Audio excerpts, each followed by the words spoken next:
Bonjour YouTube, j'espère que vous allez bien. Moi ça va super. Alors aujourd'hui on se retrouve pour vous montrer comment moi je retouche mes photos. Donc avant tout ce sont des retouches personnelles, c'est comment moi je travaille mes photos. Donc ça n'engage que moi. Après vous aimez pas, c'est libre à vous de me le dire. En tout cas moi je vais vous montrer comment faire et peut-être que ça va vous aider justement à retravailler vos photos. Donc je vous dis ça tout de suite, mais avant tout, je tenais simplement à vous dire merci parce que nous venons de passer actuellement la barre des 2000 abonnés sur la chaîne. Donc 2000 personnes qui me suivent, mais ce n'est pas encore assez parce que je vois que tous les gens qui regardent mes vidéos ne sont pas spécialement abonnés, donc il y a encore beaucoup d'entre vous qui ne le sont pas. Donc n'oubliez pas de cliquer sur la petite cloche et de vous abonner, ça vous permettra d'avoir directement les nouvelles vidéos parce qu'il va y en avoir encore quelques-unes malgré le confinement. J'ai la chance de pouvoir tester le 35 mm 1.8 qui me filme actuellement de Tamron. J'ai encore la review test de mon EOS R et je regarderai encore pour faire d'autres photos, enfin d'autres vidéos dans les semaines à venir parce que oui, avec le confinement, ça m'empêche de sortir, ça m'empêche de tester du produit, de vous proposer du contenu, mais on va essayer quand même de rester actif. Allez, c'est parti. Voilà, on se retrouve sur cette photo. Donc ici, j'ai pris une photo 35 mm 1.8 macro de chez Tamron. Donc c'est une photo que j'ai prise récemment en forêt, que vous verrez sur mon Instagram prochainement. Donc voilà, on va traiter ensemble cette photo. Donc là, tout est remis à zéro, elle est réinitialisée complètement. On va vraiment partir de zéro. Alors, les choses que moi je fais dès le départ, c'est en premier temps mettre la photo en saturation -100, donc en noir et blanc, tout simplement. Pour moi, pouvoir voir les zones noires, où je vais pouvoir travailler sur mon contraste, les zones plus claires. Je regarde en même temps mon histogramme pour voir si je ne suis pas trop à droite ni trop à gauche, pour pouvoir quelque chose de plus homogène. En photo nature, ce qui est important, c'est de ne pas trop dénaturaliser la photo, donc pas retirer, partir dans des couleurs complètement vert turquoise, enfin bleu turquoise ou des oranges complètement éclatés. C'est pas du tout comme ça que moi je travaille mes photos, j'essaie de rester au plus naturel. Donc on va commencer tout de suite. Chose importante que moi je fais toujours, c'est travailler d'abord la courbe ici, que vous voyez. Donc moi je vais travailler sur mon outil courbe pour l'avoir d'une façon à l'avoir en forme S. Donc je commence toujours par relever un peu ici mes noirs, pour venir le redescendre ici, créer un contraste plus important. Donc voilà, hop, on peut le descendre encore un peu. Vous voyez directement que ça vient donner un peu plus les zones de lumière où la lumière a tapé. Donc on a vraiment cette direction de lumière. Je vais remonter ici mon point pour avoir plus de blanc. Et encore ici pour jouer plus sur l'homogénéité et augmenter le contraste de la photo générale. Voilà, on va se retrouver avec des blancs qui sont beaucoup plus hauts, des noirs un peu plus décalés, on voit que l'histogramme a bougé. Ces deux curseurs ici, là c'est pour les noirs s'ils sont bouchés, et là si c'est les blancs sont cramés. Donc si on a trop de blancs ou trop de noirs. Ici l'occurrence, ils sont bons. Donc ici maintenant que j'ai géré ça, je vais repasser dans le panneau classique et on va jouer un peu sur les tonalités. Donc là je vais augmenter un peu le contraste, hop, pour avoir plus de noir, plus approfondi. On va diminuer les hautes lumières, parce que j'ai trop de blanc dans cette zone-ci. Je vais déboucher les ombres, parce que j'en ai créé trop quand même. Pour revenir rechercher le détail qui sont un peu ici. On va fermer un peu les blancs. Voilà. Et on va revenir rechercher un peu les noirs. Léger. Voilà. Ça reste très correct. Pour l'instant, j'ai rien touché d'autre. Hop, on va repasser en mode couleur, pour voir un peu la tonalité de couleur. Là, d'office, vous allez avoir une explosion de couleurs. D'office, toutes les couleurs vont être super saturées, alors que je suis à zéro. Simple, je vais venir un peu redonner de jaune ici, hop, très léger, voilà, un peu de rouge pour donner un peu des couleurs chaudes. Je reste toujours dans une cohérence de couleurs, je n'évite pas de partir dans tous les sens. Maintenant je vais passer dans les parties teinte, saturation, luminance, etc. Donc dans la partie TSL couleur, où là je vais venir jouer avec mes balances de teinte. Donc ici j'ai un peu trop de rougeade, je vais diminuer pour avoir quelque chose de plus orangé, voilà.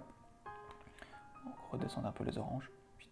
Et on va rechercher les jaunes pour leur donner un peu une nuance plus chaude, mais vert aussi légèrement.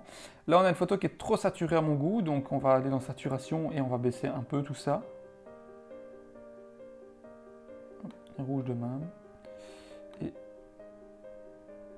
un peu ici aussi, le vert on peut les saturer un peu, c'est pas grave.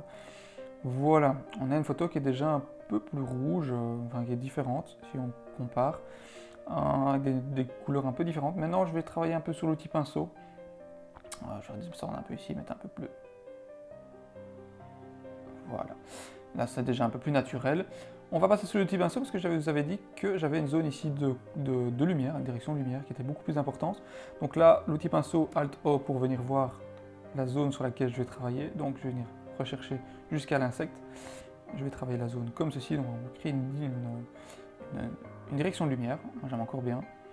Hop, je vais venir un peu le pinceau. Jusque là. Voilà. Alt-O pour voir un peu notre zone. Bon, j'ai rajouté un peu de netteté. Voilà, 20%.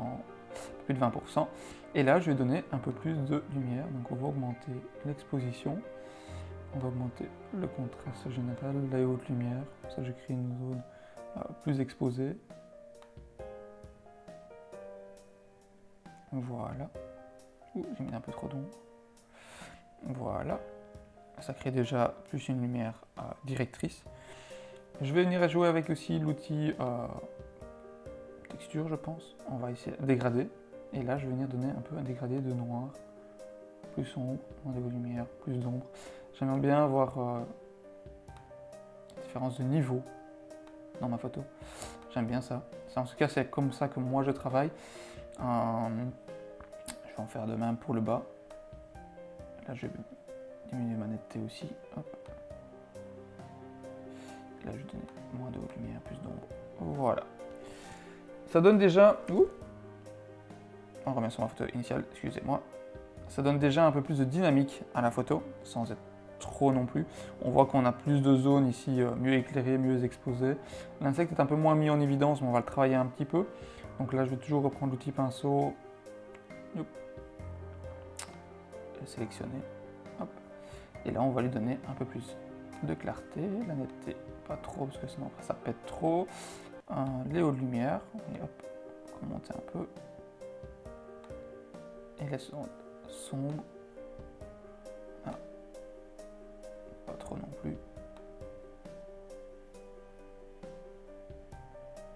Voilà. Et là, on a déjà une photo qui est un peu mieux exposée. Au niveau netteté, vous allez voir, on n'a pas trop de perte de netteté, j'ai pas trop de bruit non plus.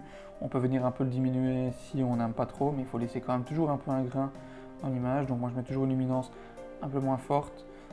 Comme ça, on ne perd pas trop en détail. Voilà. Donc cette photo pour moi est déjà très bien exposée. On va essayer de la recadrer légèrement à ce que le sujet soit plus dans une règle homogène des tiers. Voilà, pas trop, parce que sinon ça sert à rien. Donc ici on va avoir cette zone que j'aime bien, le flou là qui vient un peu cacher notre insecte. On a l'avant-plan, donc ça reste très correct. Voilà, ça c'est un peu une photo que moi j'ai travaillée, donc vous verrez sur Instagram, un petit peu en avant-après directement. On voit vraiment que les verts ici sont différents, on a plus de dynamique dans les couleurs, dans l'éclairage général de la photo. Ceci donne un peu plus de vie, un peu plus de peps que là. Donc voilà, c'est sur ça que cette vidéo se termine. J'espère qu'elle vous aura plu. En tout cas, pour moi, c'était une première, c'est un nouveau concept sur la chaîne. J'espère que celui-ci vous aura plu, vous aura permis d'apprendre un petit peu ou pas, hein, ça peut arriver. Maintenant, dites-moi ce que vous en avez pensé en commentaire, si vous avez apprécié ou pas ce genre de concept, de vidéo, pardon. Si oui, ben, tant mieux. Si pas, dites-moi pourquoi. Ça me permettrait peut-être d'améliorer ou de ne pas continuer. Dites-moi un petit peu ce que vous ressentez simplement, tant que ça reste des avis constructifs. On se retrouve très bientôt dans une prochaine vidéo. Allez, ciao!